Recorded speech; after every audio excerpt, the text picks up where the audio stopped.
Je m'appelle Ammar Agoun. En 1959, j'avais 15 ans.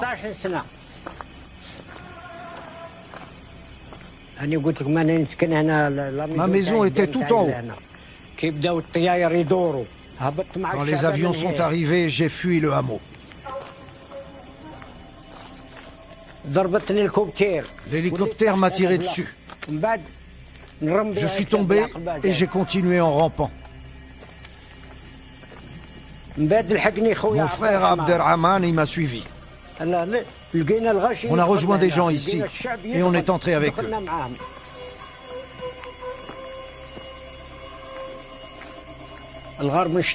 La grotte d'Ouchatou était un refuge pour l'armée de libération. Elle a été découverte et l'armée française a envoyé toutes ses forces.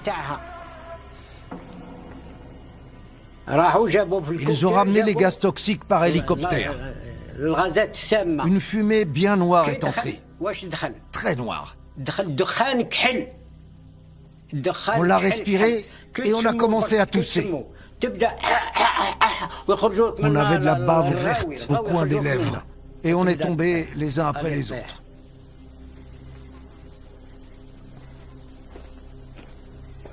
Je m'appelle Mohamed Labassi.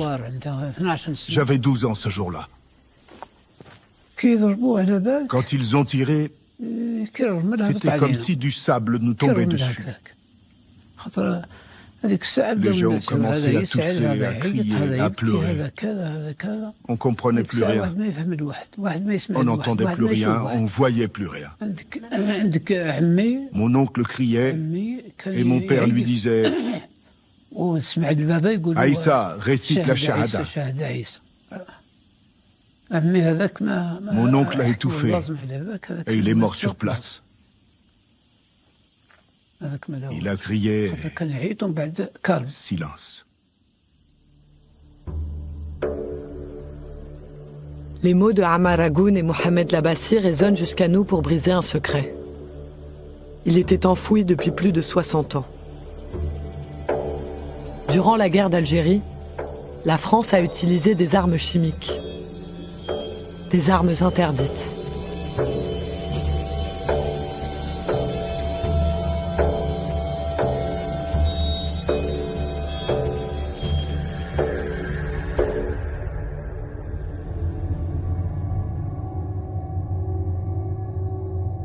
L'horreur de ces fumées toxiques est gravée dans notre mémoire depuis la Première Guerre mondiale. À partir de 1915, l'Allemagne, la France et leurs alliés les utilisent massivement.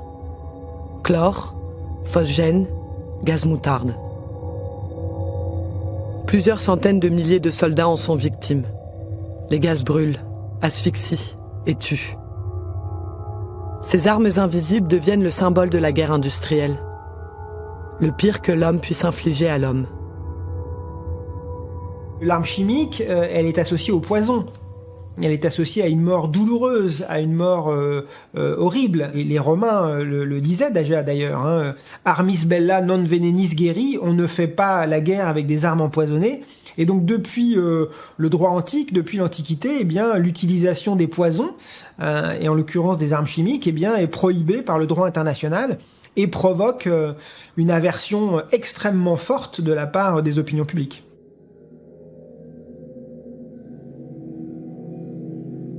Avant la fin de la Grande Guerre, le Comité international de la Croix-Rouge s'en fait l'écho. Il exhorte les belligérants à cesser une innovation barbare. En 1925, les armes chimiques sont interdites. Elles sont condamnées, lit-on dans ce protocole de Genève, par l'opinion générale du monde civilisé.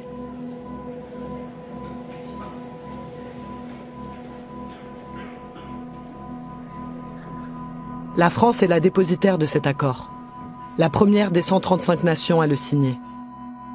La fabrication, en revanche, reste autorisée.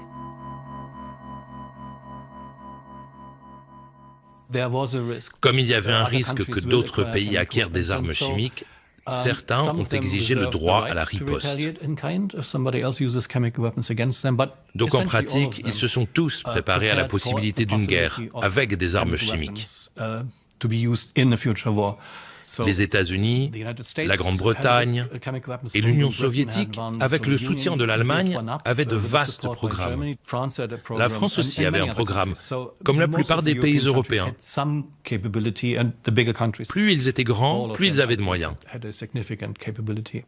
La France est restée très discrète sur ce qu'elle faisait dans ce domaine.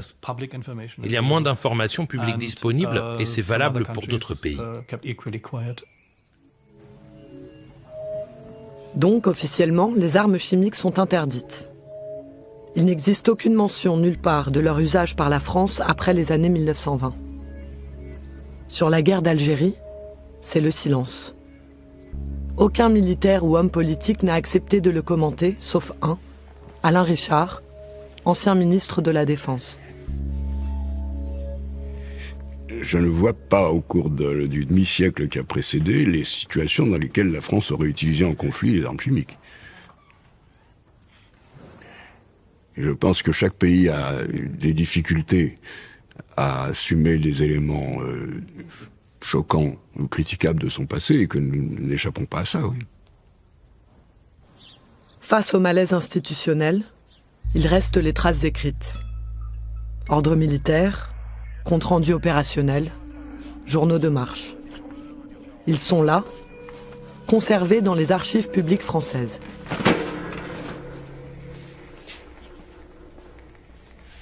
Voilà 7 ans qu'un homme se consacre à les déterrer. Christophe Lafaille est historien. Il épluche tous les cartons de la guerre d'Algérie relatifs aux armes chimiques. Comme ici, aux Archives nationales d'outre-mer, certains documents sont déclassifiés. Mais il se bat contre le ministère des Armées qui refuse l'accès à beaucoup d'autres. J'ai fait des demandes pour pouvoir accéder à ces archives sur la guerre chimique en Algérie. Et là, première demande, refus. Une nouvelle demande de carton refusée. Refus, encore une fois, archives incommunicables. Ce qu'on m'oppose, c'est le code du patrimoine.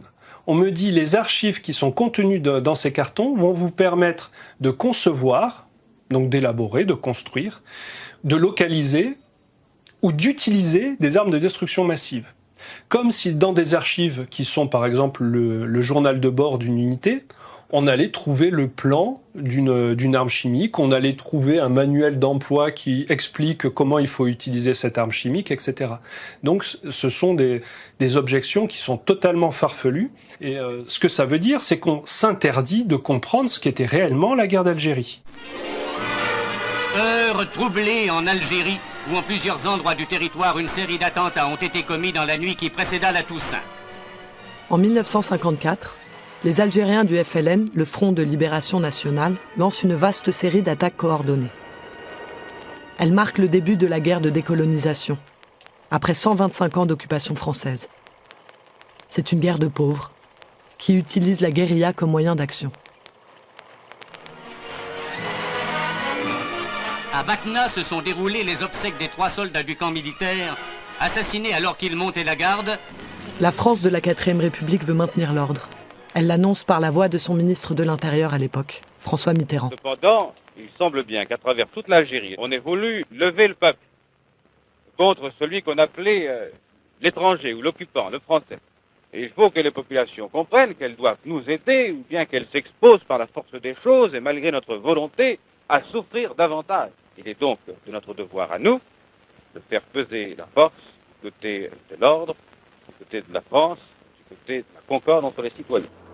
On parle de fellaga et de complots organisés par certaines ligues musulmanes. Les combattants sont désignés hors la loi. La France veut garder l'Algérie à tout prix. Que le calme sera vite rétabli.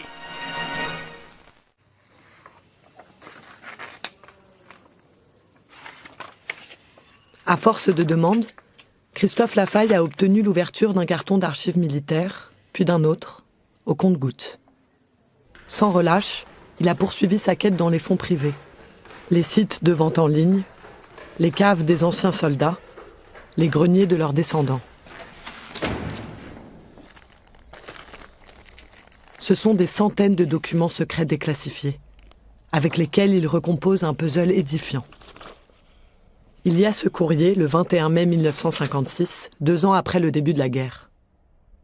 Le commandant des forces armées en Algérie, nommé 10e région militaire, s'adresse au secrétaire d'État de l'armée de terre.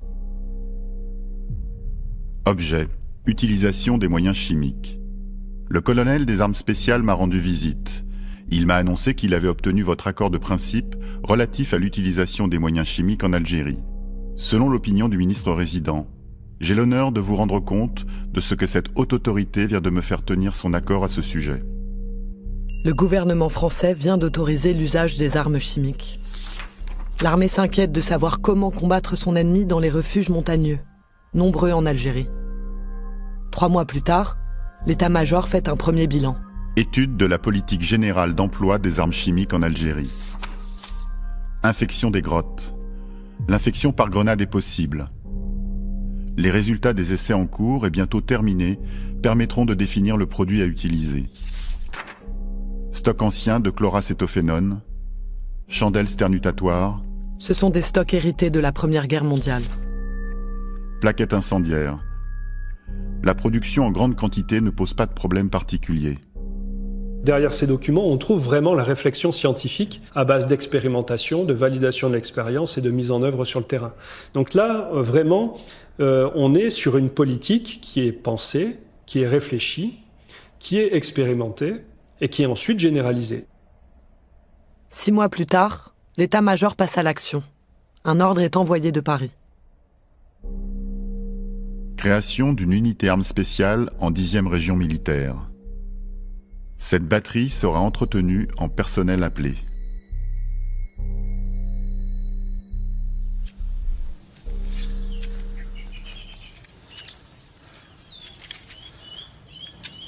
Jacques Huré a servi 29 mois sous les drapeaux.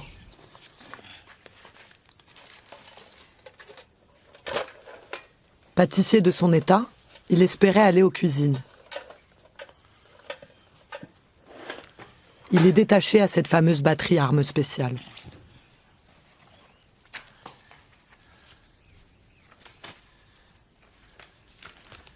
Là, au cours de mon séjour,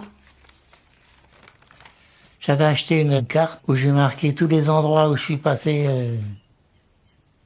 Alors en Algérie, on était là pour traiter les grottes. Les traiter. Alors, les traiter, c'était d'abord... souvent, c'était les... Ils balançaient des gaz pour qu'ils puissent pas s'en servir. Parce que dans les trous, le gaz stagnait.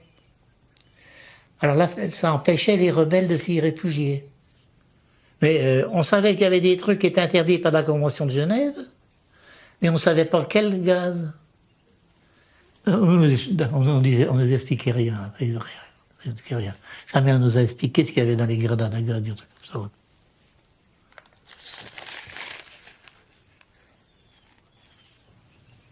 Ça, c'est la batterie armes spéciales. Ça, c'est en opération à Saf-Saf. Les sections partaient chacun à leur tour. Et des hélicoptères qui nous emmenaient sur une opération. Quand on partait en opération, il y avait un sous-officier de carrière, 1 ou 2, et le reste, c'était des sous-officiers comme moi, et puis des troufions. Mais des engagés, il n'y en avait pratiquement pas, on n'était que des appelés. Ça, c'est une grotte qu'on a fouillée, qui servait d'hôpital militaire aux rebelles. Ça, c'est quand on chargeait les PIM. Les PIM, c'était des prisonniers. Et c'était eux qui portaient notre matériel. Et quand on était équipé, on avait un casque léger. Allez voir comment on était équipé. On n'avait rien. Et les masques à gaz. On avait juste les masques à gaz.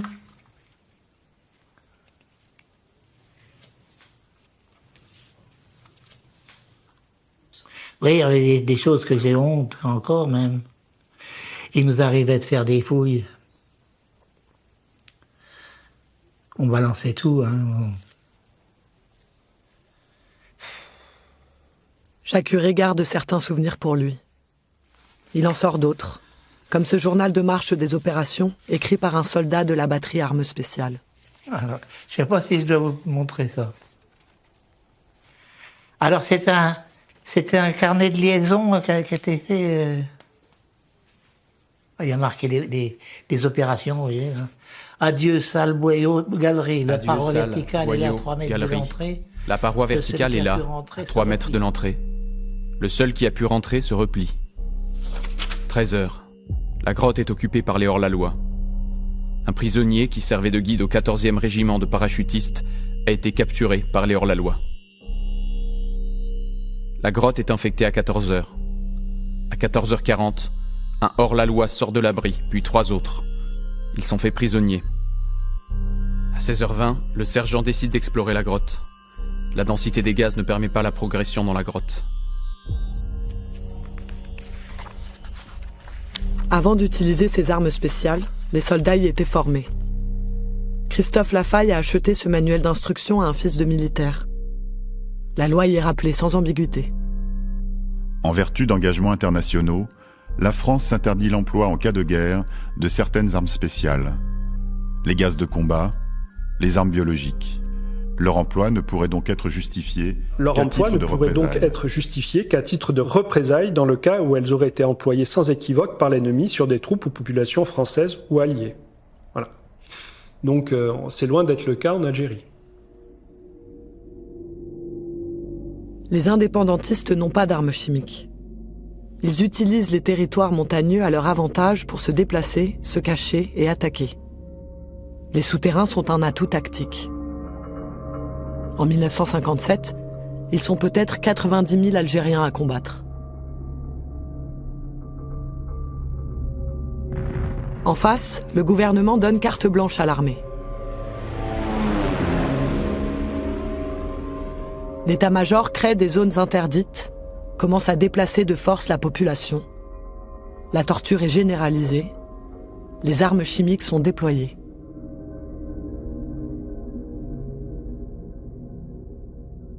Très rapidement, en fait, c'est plus d'une centaine d'unités qui vont être créées partout en Algérie et qui vont utiliser ces moyens chimiques.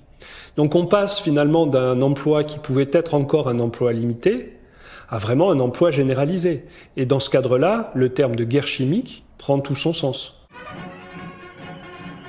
À l'été 1958, le général Salan cumule pouvoir militaire et politique en Algérie. Il lègue à son successeur une stratégie éprouvée. Avant son départ, le 30 novembre, il s'adresse directement au ministre des Armées pour souligner l'importance des armes chimiques. Utilisation des armes spéciales pour le maintien de l'ordre en Algérie. L'emploi des armes spéciales pour interdire l'usage de lieux souterrains par les hors-la-loi n'a cessé de se généraliser en raison de son efficacité. Il a été décidé de doter toutes les troupes opérationnelles d'éléments aptes à remplir les missions spéciales. Il existe 70 équipes de bataillons, plus 26 équipes, plus 12, plus 11. Le général Salan crée des sections armes spéciales sur tout le territoire. À la batterie armes spéciales, 3 équipes, plus 4 équipes, plus 7, plus 4.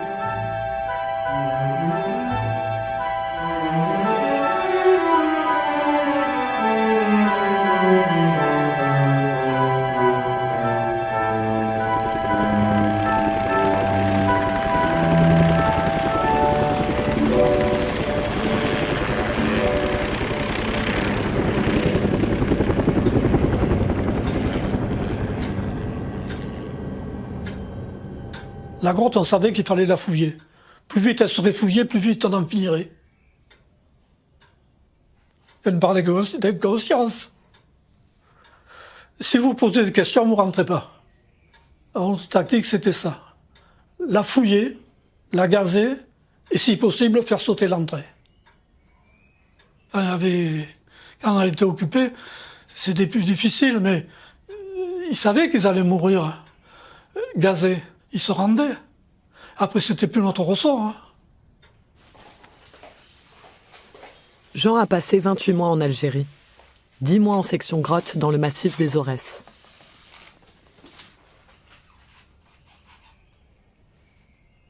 Vous voyez, c'est ma petite valise de souvenirs qui a fait la campagne d'Algérie comme moi.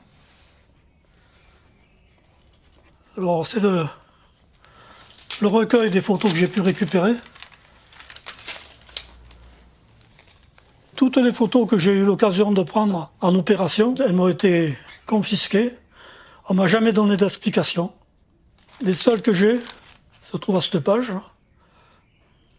La pellicule était dans l'appareil. Personne ne m'a rien demandé. Voilà l'hélicoptère qui s'en va. Nous arrivons à la section armes spéciales. C'est là qu'on nous a appris le spécial de la section, c'était les gaz. La section grotte en tenue de parade. Là, après à embarquer. Seulement la première fois qu'on s'est servi de ces gaz, on s'est retrouvé avec des brûlures partout où on transpirait. Alors on a protesté, et c'est là qu'on nous a fourni des combinaisons étanches. J'ai jamais su la composition de ces gaz. Ça se présentait par des grenades ou des pots qui avaient la valeur de 50 grenades. Pour avoir jeté un de ces pots, Jean Vidalin a été décoré. Sapeur de section armes spéciales. Courageux et volontaire pour toutes les missions dangereuses. A secondé avec une rare efficacité son chef d'escouade, permettant ainsi la mise hors de combat de 10 adversaires. Cette citation comporte l'attribution de la valeur militaire avec la croix de bronze.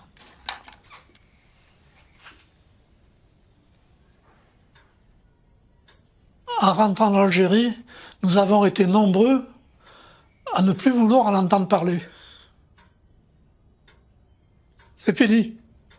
D'ailleurs, personne ne nous a rien demandé. Ça a été un mutisme total. Je me suis pas endormi une fois, en 60 ans, ça me passait la guerre d'Algérie.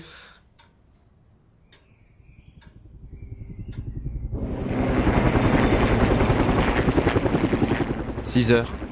Le sous-lieutenant sort avec une équipe de la section armes spéciales pour la réduction d'abris souterrains. Arrivé sur l'objectif le 4 mai à 14h45, la grotte est occupée par 11 hors-la-loi, dont plusieurs officiers. Ravitaillement important, une machine à écrire, un transistor. Introduction du tuyau de la soufflerie à 10 mètres de l'entrée. Gazage au moyen de 4 pots de CN2D. À 15h15, dégagement de l'entrée obstruée par la section grotte du génie et brassage de l'air gazé par la soufflerie. 15h30, pénétration dans la grotte par le boyau d'entrée, jusqu'à la fourche située à 8 mètres de l'entrée.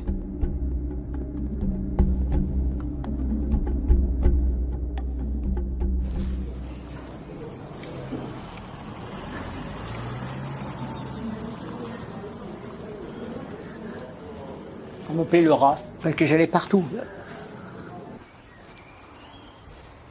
On cherchait des petits pour les grottes. Et oui, parce que pour entrer dans les trous à rats, il ne faut pas être gros, hein.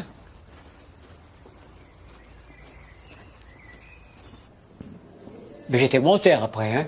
Est-ce que tu es au commando? Voilà, ben oui. Le commando, c'est pas facile, hein. De temps en temps, ici, ils font du nettoyage. Il y a certaines odeurs qui me rappellent ce gaz. Armand Casanova s'est engagé à 18 ans. Il y restait 2 ans et 3 mois en section armes spéciales, au rythme de 2 à 3 opérations de grotte par mois. L'odeur du gaz, je le sens encore, hein. Je le sens, il est mémorisé, hein. Je le sens, hein. Puis la mort aussi, il la sent, hein. Ouais, vous savez, quand on a fait 27 mois là-dedans,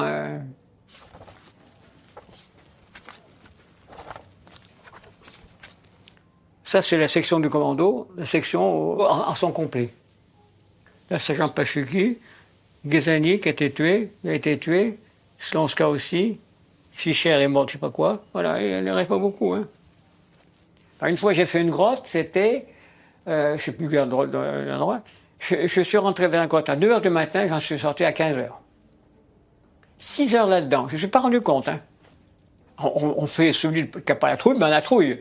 Je peux vous dire, excusez ma expression, on bande que d'une couille.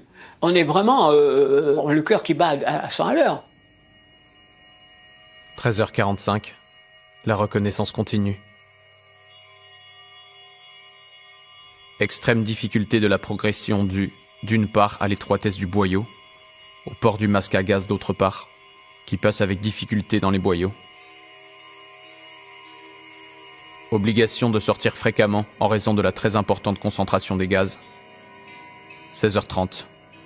La progression est stoppée par de nombreuses murettes de pierre construites par les hors-la-loi. Début de la démolition. Nous gagnons 2 à 3 mètres dans le boyau de droite. Une fois que je suis rentré dedans, on m'a tiré dessus et en reculant, le masque s'est arraché et je suis resté peut-être une minute sans respirer, parce que après une minute c'est difficile. J'ai respiré un bon coup et puis après je sais pas. Après je me suis trouvé à Tizi-Ouzou, à l'hôpital de Tizi-Ouzou, voilà. J'ai fait un mois d'hôpital là-bas. C'est un gaz irritant. C'est mieux, c'est pas comme lacrymogène, c'est pas un vésicant, il brûle pas, c'est pas d'hypérite non plus, mais c'est un gaz lourd. Vous mourrez, la personne qui était gazée par ça, c'est resté un quart d'heure, il était mort. Il était asphyxié, quoi. À 18h, une deuxième tentative d'exploration permet de découvrir 5 cadavres, dont celui du prisonnier qui avait servi de guide. L'opération est arrêtée pour ce jour. 8h30, reprise de l'opération Grotte. 4 autres cadavres sont découverts. La fouille de la grotte est achevée. L'issue est murée par éboulement des parois à l'explosif.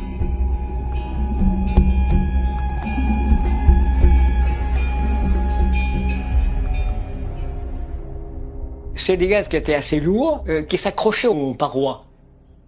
C'est comme de la poussière sur les murs. Si vous bougez, ça se répartit dans la grotte. Elles sont inutilisables pendant au moins 10 ans, 12 ans. Ce gaz porte un nom, CN2D. Christophe Lafaille en a retrouvé la trace dans les archives militaires. Les munitions portaient un code de couleur selon les mélanges qu'elles contenaient et les quantités, de 70 grammes à 5 kilos. Grenade, CN2D, 160 grammes, gris, ceinture verte et violette. Chandelle, 5000 grammes, CN2D, violet dans macaron violet. Roquette, chloracétophénone plus diphénylaminochlorarcine.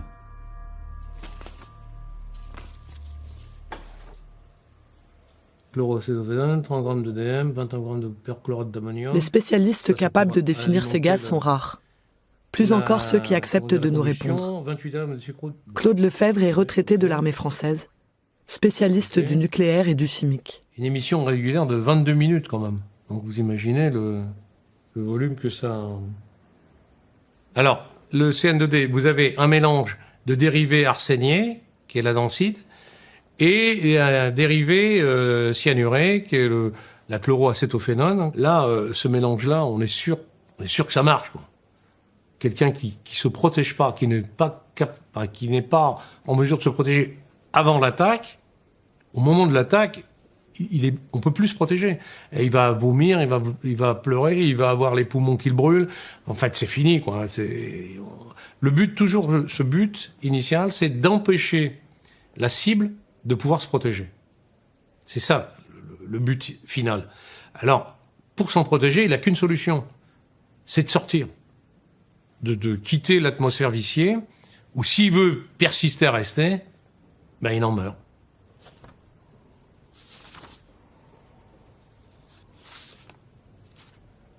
Le fait de contaminer les parois interdit le fait qu'on puisse y retourner, en fait.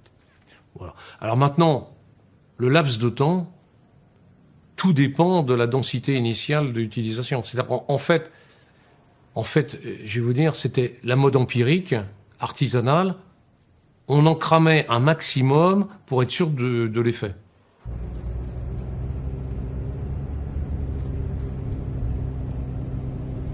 Dans le massif des Aurès, à l'est de l'Algérie, le CN2D a laissé son empreinte indélébile.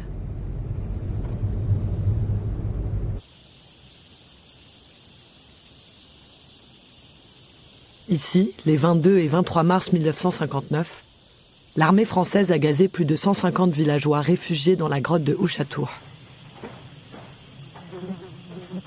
Seuls les plus jeunes ont survécu.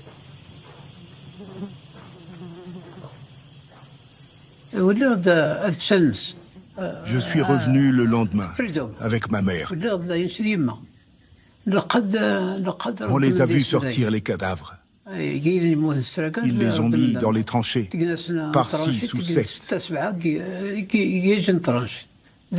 Là-bas. Tu ne pouvais pas les reconnaître. Ils étaient tout bleus. C'était pas possible de les identifier. Il fallait regarder leurs vêtements. Les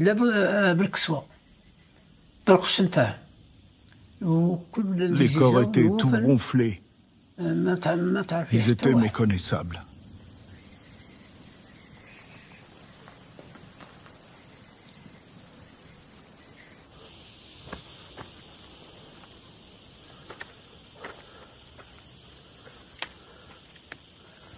Le lendemain, je suis venu avec ma mère pour récupérer mon frère. Il était vivant. Alors, des gens nous ont aidés à le transporter. On l'a fait monter sur la mule. Ma mère la guidait. Et moi, j'étais derrière. Arrivé à la maison, on l'a lavé. L'eau sortait verte.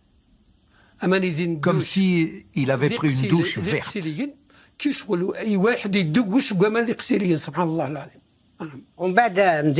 vais te dire comment nous, les 6, on a survécu. On a uriné dans des pots. Après chaque tir, on enlevait nos chemises et on les trempait dans l'urine pour protéger nos visages. C'est pour ça que les gaz toxiques n'ont pas eu d'effet sur nous. Nous, on était jeunes. Alors les Français, ils nous ont laissé partir et ils se sont retirés. Quand on est arrivé à 500 mètres, ils ont fait exploser la grotte. Écoute, 118 personnes ont été tuées dans la grotte. Lorsqu'on est retourné, on entendait les lamentations des femmes partout. Toutes les femmes pleuraient dans les maisons. Personne n'avait été épargné. Parce que tout le monde a perdu un membre de sa famille. C'était comme un film d'horreur, parce que tu entendais des pleurs partout. On pleurait partout.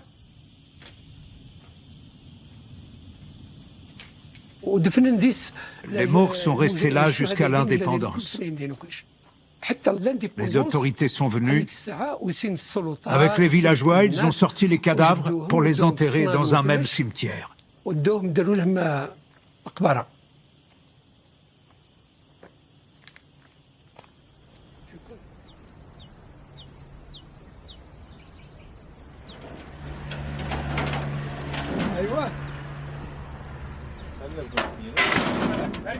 Le monument aux morts honore les victimes de la grotte Ouchatour.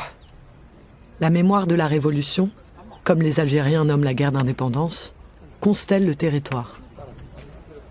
C'est une fierté nationale.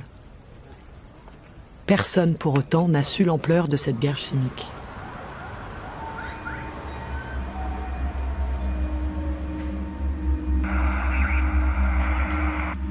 En 1959, 2 millions d'Algériens sont déplacés de force. L'armée française lance de gigantesques opérations pour détruire les derniers sanctuaires de l'armée de libération nationale. C'est le plan Chal. Il rationalise 5 ans de tactique militaire, dont l'emploi des armes chimiques. Le général commandant en chef des forces en Algérie a prescrit une réorganisation des armes spéciales. Les sections grottes sont un atout capital pour le général Chal. Chaque section est composée d'un groupe de commandement et de 3 équipes semblables de traitement. Son effectif est de 38. Le général commandant en chef, attachant personnellement une importance particulière à la formation des sections armes spéciales de zone, en appelle à l'attention des généraux. Général d'armée aérienne, Maurice Chal. Il systématise l'usage du chimique. Même les grottes inoccupées sont gazées pour empêcher toute utilisation. Chaque grotte traitée fera l'objet d'une fiche de renseignement détaillée établie par le secteur intéressé. Christophe Lafaille tente de recenser toutes ces opérations. Un travail dantesque. Peut-être 8 à 10 000 gazages dans les reliefs algériens. Il en a localisé 440. À peine 5%.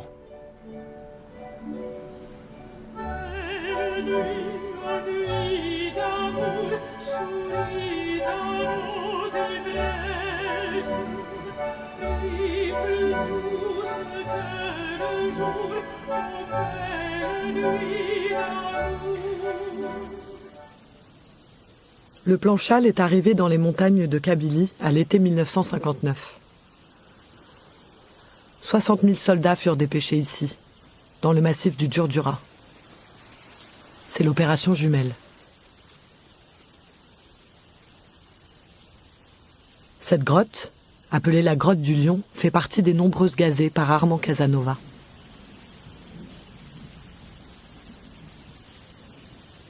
Ould Zawache Latamen était en face. Il a combattu 4 ans avec l'armée de libération nationale.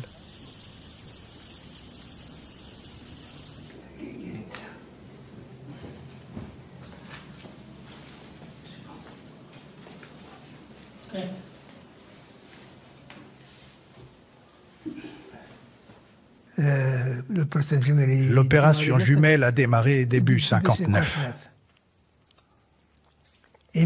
Cette période a été terrible quand ils ont déplacé la population. L'armée a installé l'artillerie sur les crêtes pour que personne ne s'enfuit. Et ils ont commencé à bombarder avec les mortiers et les canons.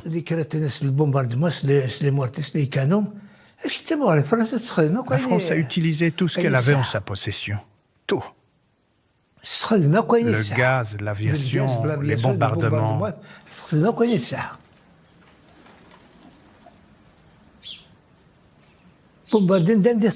on regardait depuis la montagne. On pensait que tout le monde avait été assassiné. Les villages étaient détruits. On voyait que de la fumée. Moi, j'allais au ravitaillement dans les villages. Les villageois nous ont beaucoup aidés. Les femmes surtout. Elles ont caché les blessés, ramené du ravitaillement, fait passer des courriers. Les femmes ont beaucoup souffert. J'ai été blessé à la main. J'ai pris une balle là. Elle est encore là, mais j'ai plus mal.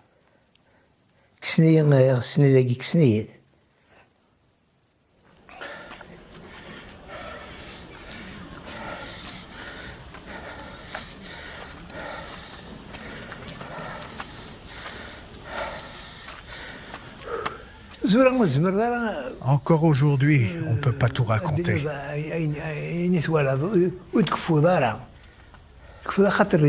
Il y a eu tellement de choses horribles que c'est inimaginable. Le premier accrochage a eu lieu là-bas, à côté des maisons. 4 militaires sont morts, plus un chien, une vache, une femme et son enfant. Cette grotte était très grande. Ils ont trouvé dedans l'armurerie, l'infirmerie, l'atelier et l'administratif. Les machines à écrire, le papier, tout ça. Aujourd'hui, ça sent encore le gaz. Moi, ça fait longtemps que je ne peux plus monter.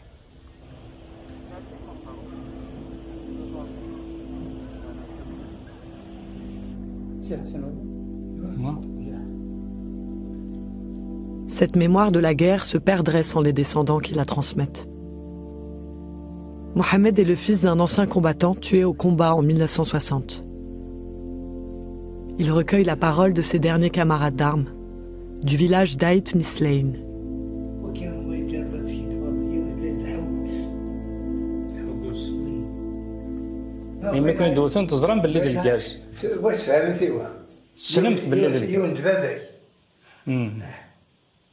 إما كنا المعركة لا ذكروا شغل كان الجاز فاكسيون شو عندي في الدنيا لابانتور تذكرنا بيوزع لابان يتشعل تمس شان مزير بابا ما تشعل يلحق القرار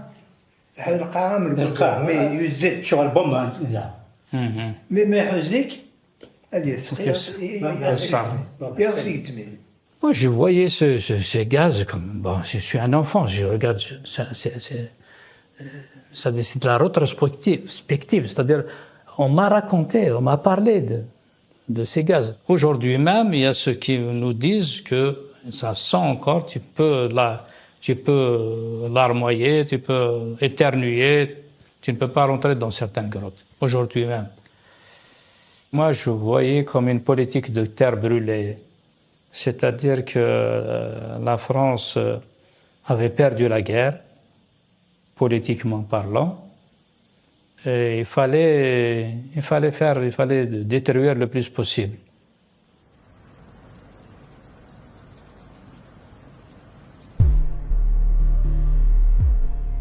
En mars 1962, les négociations aboutissent. Le gouvernement provisoire algérien et le gouvernement français signent l'arrêt des combats. Avec les accords d'Évian, ils entérinent la fin de 8 ans de guerre. La conclusion du cessez-le-feu en Algérie. Les dispositions adoptées satisfont la raison de la France. Dans le plus grand secret, un autre accord est passé à Évian.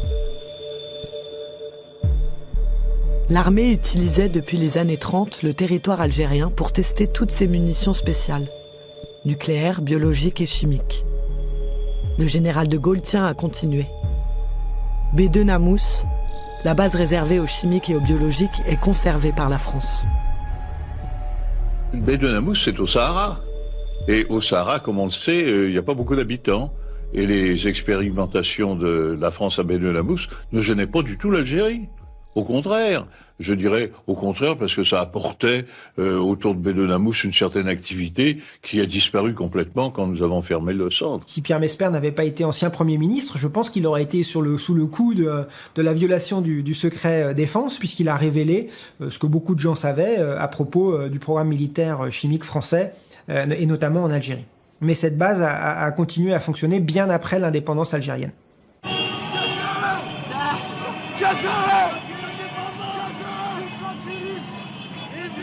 Été 1962 dans les rues d'Alger, c'est la liesse. Les Algériens ont gagné leur indépendance.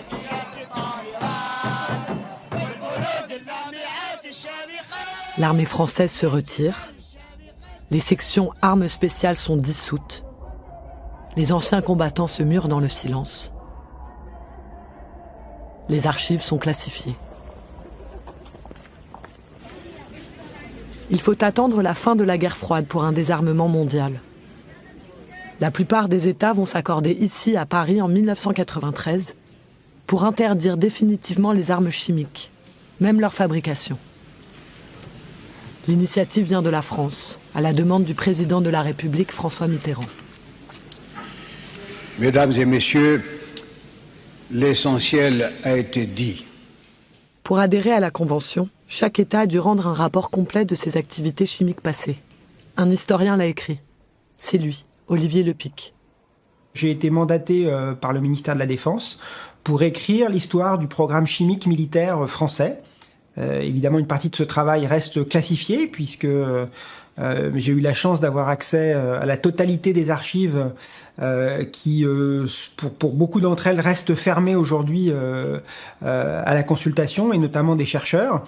Je vais être parfaitement honnête. Le prétexte qui consiste à dire que la consultation de ces archives pourrait permettre à des personnes mal intentionnées de fabriquer une arme de destruction massive, elle ne tient pas la route plus de 5 minutes.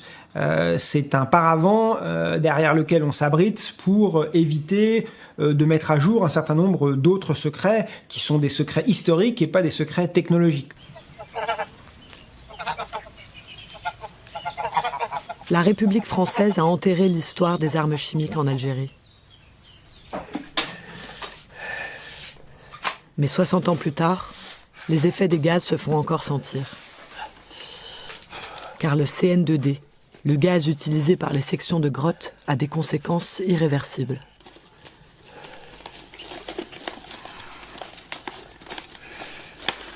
Je m'appelle Carnino Yves, Je suis né à Belfort. Je suis issu d'une famille de militaires. C'est pour ça que la patrie, on apprenait la patrie, on apprenait la France. C'est sacré pour moi. La vérité et l'honneur.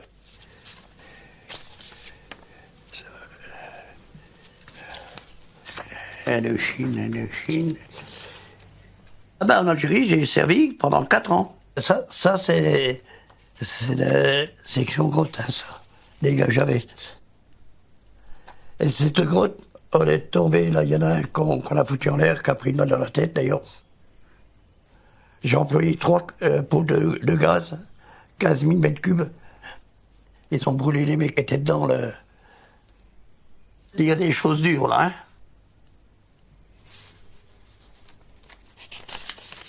Yves Carnino a été blessé à plusieurs reprises par les gaz qu'il utilisait contre les Algériens. Bah, les bronches, ça s'empire de plus en plus. Si vous voulez, c'est les petites bronches qui sont entamées, quoi. Elles ont plus leur travail vis-à-vis des gros poumons et puis du cœur, des circulations de sang. C'est-à-dire que ça devient du cuir. Sur le 2000 à 2500 que je connais, moi, que je sais, qu'on passait dans les grottes, il n'y a pas beaucoup de personnes qui ont pu parler.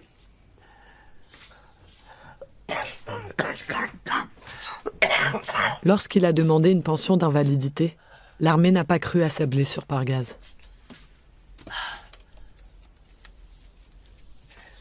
J'ai eu le dossier il n'y a pas longtemps dans les mains. C'est toute la procédure administrative juridique. J'ai fait 15 ans de procédure contre le ministère de la Défense pour faire reconnaître mes droits. Ça se baladait d'expertise en expertise. Je crois qu'il y a 3 ou 4 expertises. Le ministère de la Défense, pour eux, c'était pas reconnu. Bien sûr, ils ne connaissaient pas les gaz. J'étais un monteur, on n'employait pas les gaz. Les fonctionnaires, les responsables qui sont au ministère de la Défense ne peuvent pas le comprendre, puis c'est confidentiel défense. Les munitions que nous avions, les caisses de munitions, le travail qu'on faisait, c'était en confidentiel d'État. Yves Carnino a réuni des témoignages et des archives. Enfin, le ministère a reconnu qu'il avait été gazé au combat. Une brèche a été ouverte. Là-dedans, c'est tous des gens qui étaient comme moi. Hein? On l'a tué par des gaz. Et ça me suit encore maintenant, ça.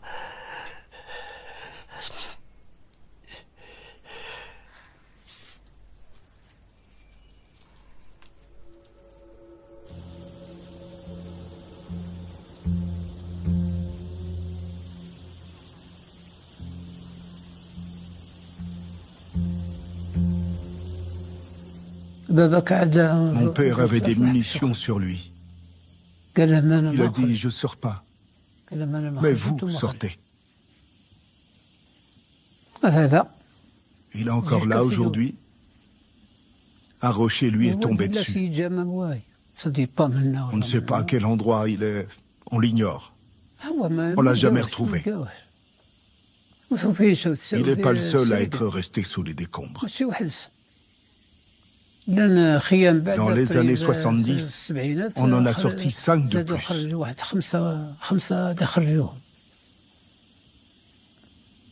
Lui, il est toujours là. Mon frère est mort sur place. Il est toujours à l'intérieur. Il y a environ une vingtaine de corps qu'on n'a pas réussi à sortir. Regarde l'état de la grotte. Elle est complètement effondrée. Mon frère fait partie de cela. Aujourd'hui, il ne reste que les os.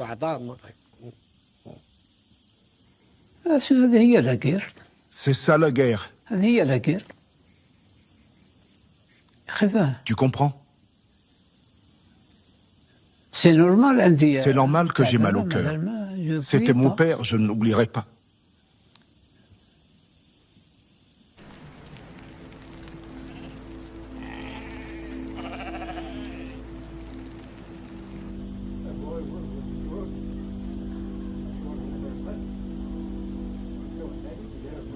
Ce qui s'est passé, on ne pouvait pas le réparer. Seulement, ce qu'on souhaite aujourd'hui, c'est qu'il y ait un apaisement, qu'on regarde les choses d'une façon un peu plus sagement, reconnaître ces crimes. Il faut reconnaître ces crimes. Les reconnaître, c'est déjà un pas en avant.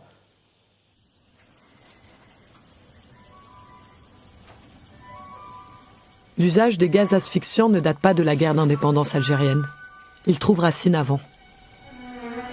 En 1845, lors des débuts de la colonisation, les Algériens se réfugièrent dans les grottes. Les soldats français utilisèrent les fumées toxiques pour les déloger. Une de ces opérations, nommée enfumade, fut décrite par un officier. Rien ne pourrait donner une idée de l'horrible spectacle que présentait la caverne. Tous les cadavres étaient nus, dans des positions qui indiquaient les convulsions qu'ils avaient dû éprouver avant d'expirer. Le sang leur sortait par la bouche. Mais alors le problème était résolu. On n'entendait plus aucun bruit.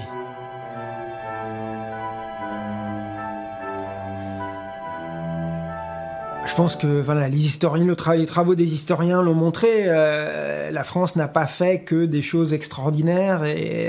Pendant la guerre d'Algérie, il y a même eu, il faut le dire, des crimes de guerre, que ce soit la torture, que ce soit un certain nombre d'exécutions sommaires, que ce soit l'utilisation de substances chimiques, notamment dans la guerre des grottes, et probablement d'autres choses. Une grande nation est une nation qui assume son passé, y compris ses erreurs.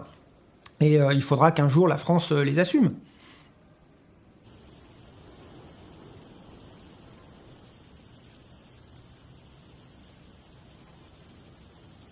La grotte du Chatou, je lui ai dédié un poème. Le 22 mars 1962, quand ils ont arrêté de combattre. الله يرحم الشهداء على الوطن ماتوا أحرار جزائر يا رمز العروبة ملاويتي من أضرار نصرك ربي وعدت دولة وسبحتي قلعة للأحرار